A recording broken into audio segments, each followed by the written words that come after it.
In my 20s, in my teens, I was tormented and tortured with self-doubt and hate, and it was never good enough.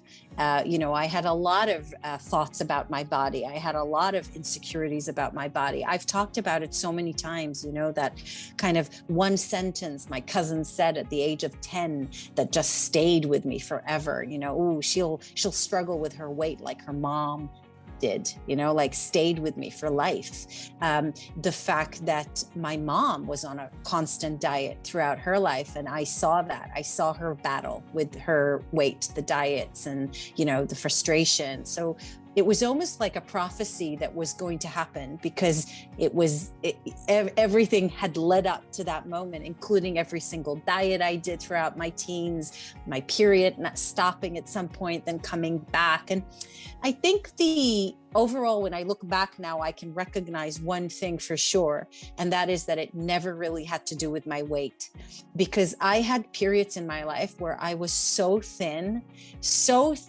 like wearing size 0 Guess jeans. I didn't feel thin.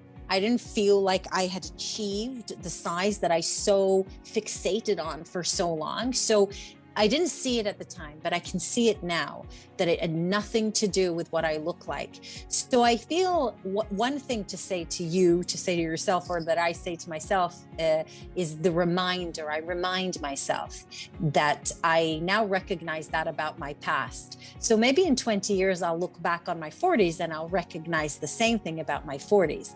So I bring it back into perspective in that way.